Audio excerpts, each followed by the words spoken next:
अब ऐसा है, संबित पात्रा तो भारतीय जनता पार्टी के घोषित गुंडे हैं, वो कुछ भी बोल सकते हैं। और अभी मैंने कहा ना 5,000 करोड़ की संपत्ति, फिर कोई 2,000 करोड़ की संपत्ति, और आदेश क्या हुआ है, ये जो चस्पा किया है उसमें मात्र 350 या 450 करोड़ का है।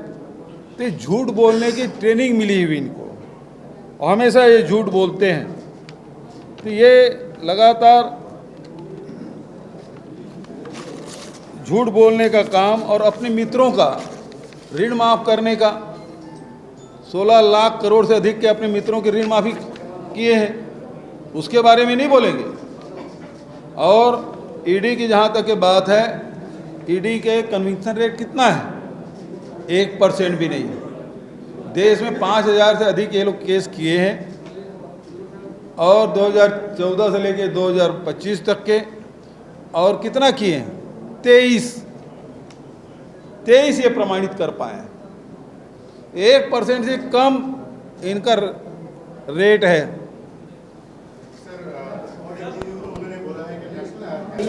सबसे पहली बात है, कोई भी कंपनी घाटा में जाता है तो इक्विटी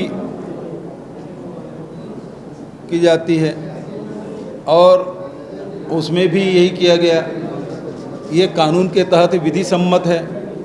जितने घाटे में चल रहे हैं, अभी आपको उदाहरण देना चाहूँगा कि रुचि सोया कर्ज में डूबा हुआ था, है ना, और उसे बाबा रामदेव ने, पतंजलि ने उसे खरीद लिया। कितने आप उदाहरण देंगे? हमारे यहाँ अभी मोदी सरकार ने वोडाफोन को 36,000 करोड़ रुपया माफ़ कर दिया, यहाँ तक कि उसका स्वामित्व भी उसका हाथ में ले लिया। उसके बारे में क्या बोलेंगे? सरकार जो घाटे में रहती है, बहुत सारे एयरपोर्ट है, बहुत सारे पोर्ट है। हमारे यहाँ बालको था, उसको बेचे कि नहीं बेचे? सरकार की थी ना, हजारों करोड़ के था, उसको कितने में बेच दिए? 500 करोड़ में बेच दिए। उसका स्वामित्व भी बदल गया। लेकिन यहाँ ना स्वामित्व बदल सकता, नेशनल हेराल्ड की संपत्ति नेशनल हेराल्ड की रहेगी।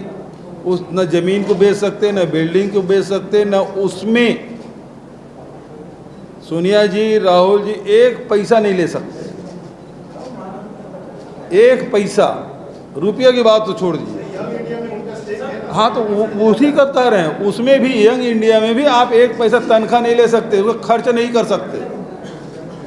ये इसलिए बनाया गया ताकि एजीएल को मदद की जा सके, इसके लिए। और कांग्रेस पार्टी का पैसा है, और कांग्रेस पार्टी की देश की धरोहर, उसे बचाने के लिए यदि कांग्रेस पार्टी ने कर दिया है, तो इनके पेट में दर्द क्यों हो रहा भाई? ये तो हजारों करोड़ के कार्यालय बनाए हैं पूरे देश भर में।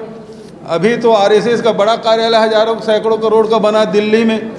पैसा कहाँ से आएगा इनके पास? इसमें ईडी क्यों जांच नहीं करती? जांच करे ईडी।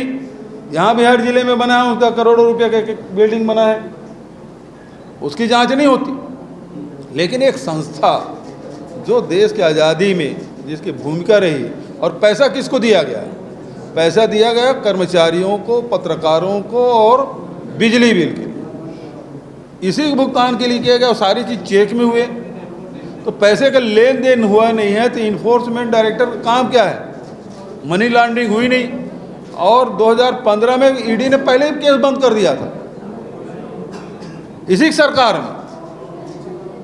और इलेक्शन कमीशन ने भी इसको खारिज कर दिया था। फिर से खोलने की क्या जरूरत पड़ी?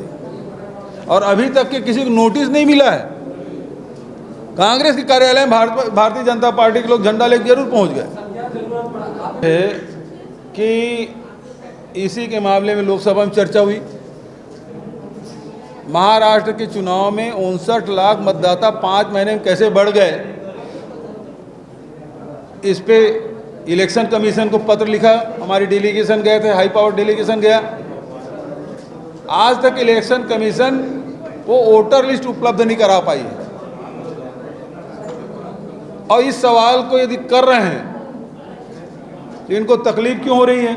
और दूसरी बात, अमेरिका के बड़े ये लोग पक्षधर हैं, वहाँ के जो अधिकारी है तुलसी गबार्ड, यहाँ डोभाल है, वहाँ तुलसी जी हैं, उन्होंने कहा कि ईवीएम हैक किया जा सकता है, वोटिंग के समय वोट पैटर्न बदला जा सकता है, और स्ट्रांग रूम में रखने के बाद भी, वोट डालने के बाद भी अंकों में फेरबदल किया जा सकता है। इतना बड़ा आरोप लगाए, न इलेक्शन कमीशन जवाब दी, न भारत सरकार जवाब दी क्या? इसका जवाब देना चाहिए। आप राहुल गांधी का जवाब तो दे रहे हैं, लेकिन तुलसी जो अभी अभी नियुक्त किए हैं ट्रंप जी ने, उन्होंने सीधा सीधा आरोप लगाया, उसके बारे में मौन क्यों है? ठीक, थैंक यू।